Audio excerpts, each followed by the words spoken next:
سبيل الدموع سبيل مريح. ایک لڑکی کا سب سے پہلا فریضہ ایک شادی شدہ زندگی میں سب سے پہلی چیز جس کے لیے اللہ نے شادی بنائی ہے وہ کیا ہے کہ ہسبینڈ وائف کو ایک دوسرے سے سکون ملے. ہم اپنے گھروں کو پرسکون بنائیں.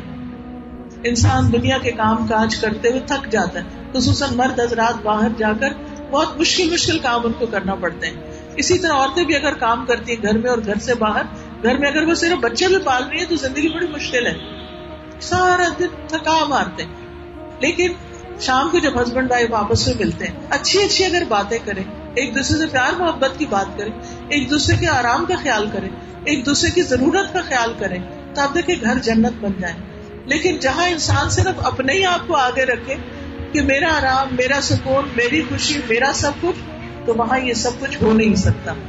دینے والوں کو ملتا ہے. اس کائنات کا اصول جو ہے گیو اینڈ ٹیک.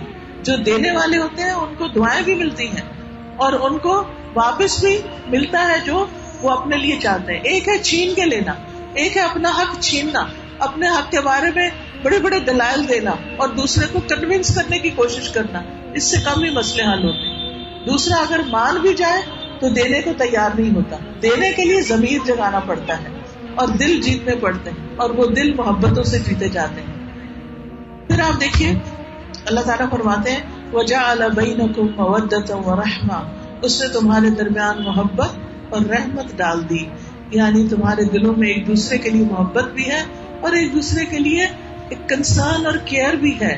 کیونکہ جب دو لوگ اجنبی گھروں سے آتے ہیں اور نکاح جیسی چیز ان کے درمیان محبت پیدا کرتی ہے تو شیطان بھی پیچھے لگ جاتا ہے. اس کا کام یہ ہوتا ہے کہ ان کی محبت ختم کر دو, ان کے اندر آپس میں ایک دوسرے کے لیے کوئی جذبات باقی نہ رہے, اور اس کے لیے وہ طرح طرح کے وسیلے اختیار کرتا ہے. لیکن یہ کہ انسان کو ہمیشہ اللہ کے اس وعدے پہ یقین رکھنا چاہیے. اور اسی وجہ سے آپ دیکھیے کہ شادی انسان کی ضرورت ہے. حضرت آدم علیہ السلام کے لیے آپ دیکھیں اللہ تعالیٰ نے حوا پیدا کی, پھر اس کے بعد جو ان کے بچے پیدا ہوتے تھے ان کی بھی آپس میں شادیاں ہوتی تھیں. اور پھر عرب معاشرے کے اندر تو آپ دیکھیں کہ وہاں پر بیوہ اور یتیم بچیوں کی شادی بھی اپنا فریضہ سمجھتے تھے, اور سارا خاندان اس کو اپنی ذمہ داری سمجھتا تھا کہ یہ ہمارا ایک اخلاقی فریضہ ہے کہ ہم جن کی شادی نہیں ہوئی ان کی اس میں مدد کریں.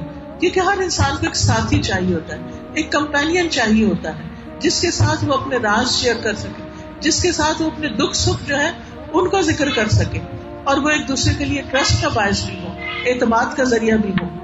لیکن مشکل یہ ہے کہ ہمارے درمیان وہ محبتیں اور ایک دوسرے کے لیے رحمت اور مرسی کے جذبات جو ہیں وہ ختم ہوتے چلے جا رہے ہیں, اور اس کے اسباب کئی ایک ہو سکتے ہیں. اللہ تعالیٰ فرماتے ہیں ان فی ذلک لآیات لقوم یتفکرون, بے شک اس میں نشانیاں ہیں ان لوگوں کے لیے جو غور و فکر کرتے ہیں. پھر اللہ تعالیٰ نے مرد اور عورت کو ایک دوسرے کا لباس بتایا, ہن لباس لکم وانتم لباس لہم, وہ تمہارا لباس ہے تم ان کا لباس ہو. لباس انسان کو خوبصورتی بھی دیتا ہے, لباس انسان کو گرمی سردی سے بچاتا ہے, لباس انسان کے عیب بھی چھپاتا ہے. دیکھیے اچھے کپڑوں میں آپ اچھے لگتے ہیں, وہ بغیر لباس سے تو اچھے نہیں لگ سکتے. تو ہسبینڈ وائف کو اتنا خوبصورت مثال سے سمجھایا گیا کہ وہ ایک دوسرے کی پردہ پوشی کرے, وہ ایک دوسرے کے لیے خوبصورتی کا ذریعہ بنے, وہ ایک دوسرے کی تعریف کرنے والے ہوں, وہ ایک دوسرے کی عزت کرنے والے اور ایک دوسرے کو معزز پیش کرنے والے ہوں, نہ کہ وہ ایک دوسرے کی جڑیں کاٹنے والے ہوں اور ایک دوسرے کو ذلیل کرنے والے ہوں, دوسروں کے سامنے یا اپنے بچوں کے سامنے یا معاشرے کے سامنے. تو یہ اسی وقت ہو سکتا ہے کہ جب دونوں اگر کوئی اختلاف ہے بھی تو اکیلے میں آپس میں نپٹا لیں, پیرنٹس کے سامنے, فیملی کے سامنے, لوگوں کے سامنے, سوشل میڈیا پر ایک دوسرے کے لیے تماشا نہ بنے. کیونکہ اللہ نے لباس بنایا اور جو اس لباس کو تار تار کرے گا اللہ اس کو چھوڑے گا نہیں. تو اس لیے بہت سوچ سمجھ کے یہ کام کرنے کی ضرورت ہے. نبی صلی اللہ علیہ وسلم نے فرمایا قیامت کے دن اللہ کے نزدیک سب سے زیادہ برا شخص وہ ہوگا جو اپنی بیوی کے پاس جائے اور بیوی اس کے پاس آئے اور پھر وہ اپنی بیوی کے راز کی باتیں لوگوں کو بتائے.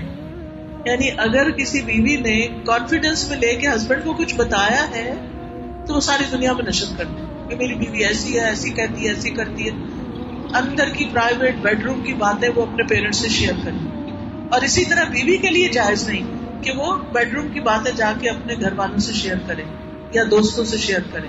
کتنا کلوز ریلیشن شپ ہے جس میں کسی تیسرے کی انٹرفیئرنس نہیں ہونی چاہیے. جب تیسرے کی انٹرفیئرنس ہوتی ہے تو یہ گھر ٹوٹ جاتے ہیں، ان میں کوئی سکون نہیں رہتا. سبيل الدموع سبيل